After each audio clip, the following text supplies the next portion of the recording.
Salut tout le monde, Philippe Côté, entraîneur chez Gym Factor 23 à Lévis. Cette semaine, j'avais envie de parler des tempos d'entraînement.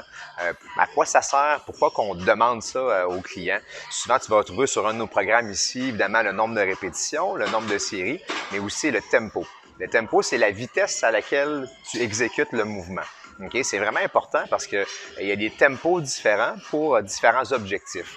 Donc, souvent, si on parle d'un objectif assez standard, si tu commences à faire de l'entraînement puis que tu veux gagner en force et surtout, je veux dire, en masse musculaire, c'est important d'avoir un tempo où tu retiens les charges lentement. Fait que je vais faire des démonstrations avec le triceps extension ici à la corde pour que tu vois le différents tempos puis un peu les objectifs de chacun d'eux.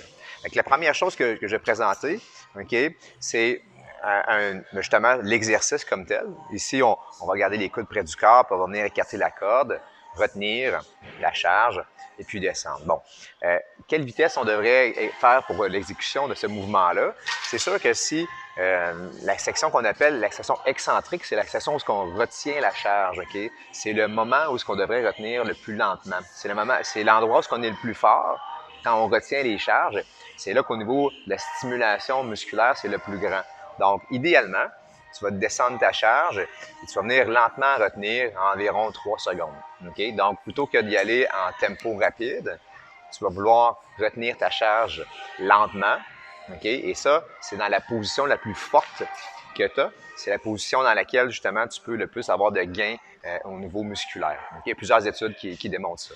Aussi, il y a certains mouvements qui peuvent être intéressants où on peut essayer de garder une contraction. Okay? Comme par exemple, si on a cet exercice-là, ce qu'on peut faire, descendre, garder une contraction pendant 2 secondes et puis retenir la charge lentement. Donc ici, si sur un programme, ça pourrait être écrit par exemple qu'on descend en 2, qu'on reste en contraction en 2 et qu'on retient la charge en 3. Okay? Donc ça, c'est au niveau du tempo pour un exercice, disons, standard. Okay? Donc, important de comprendre, idéalement, en musculation, c'est bien de retenir les charges lentement, okay? Pour justement que ça force beaucoup musculairement, mais aussi que ça ait le moins de choc possible sur les articulations. Donc, le moins de tension possible sur les articulations, mais le maximum de tension possible sur le muscle. Idéalement, même, ce qu'on cherche à faire, c'est qu'une série devrait durer peut-être entre 45 secondes et 60 secondes pour vraiment retirer là, le maximum justement de tension musculaire pendant ta série. Et puis ensuite, pourquoi on fait ça aussi, d'aller lentement dans les tempos? C'est pour travailler ce qu'on appelle le mind-muscle connection. Okay? Donc, être capable de ressentir et de penser à ce que tu fais. Donc, faire le lien entre le cerveau et le muscle. Okay? Donc, si par exemple, je vais très rapidement, c'est dur des fois d'essayer de vraiment penser est-ce que j'ai bien contracté mon muscle. Donc, de ralentir la vitesse, surtout pour une personne qui débute en entraînement, c'est vraiment intéressant pour vraiment avoir le temps de focusser sur la sensation. Est-ce que je sens ici mon triceps travailler? Est-ce que quand je contracte, je squeeze, vraiment la sensation, je l'ai en tête et puis je l'ai aussi dans le muscle. Donc, ça permet en ralentissant le tempo de vraiment pouvoir bien sentir ça, de bien se concentrer. Donc, les tempos qu'on met sur les programmes, il y a une raison. Là. Donc, il y a vraiment une raison pourquoi on fait ça.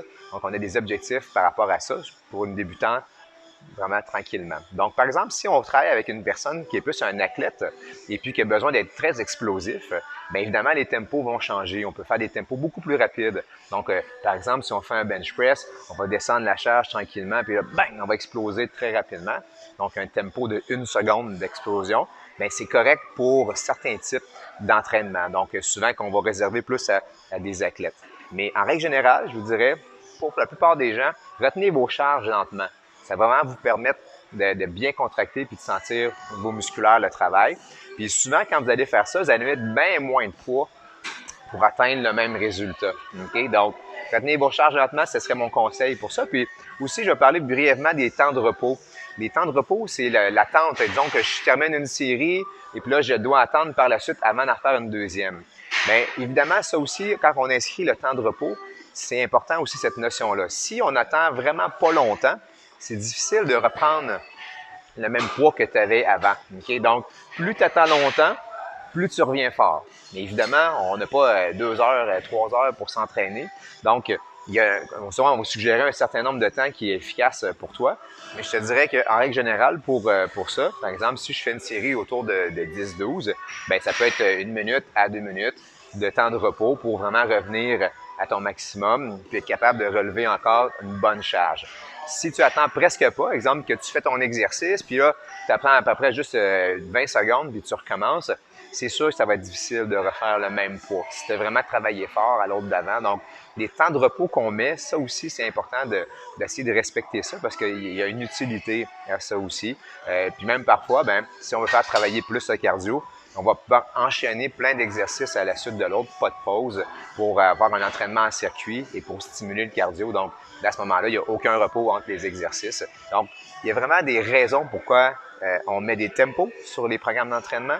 Puis il y a vraiment des raisons aussi pourquoi on met des temps de repos. OK, donc, essayez de respecter ce qu'on vous indique. Puis, il y a vraiment des notions là-dedans. Et puis, si vous avez besoin de plus d'explications ou pour bien comprendre, ben, venez nous voir. Ça nous fait plaisir de vous aider. Fait que sur ça, je vous souhaite une bonne fin de semaine. Bye bye.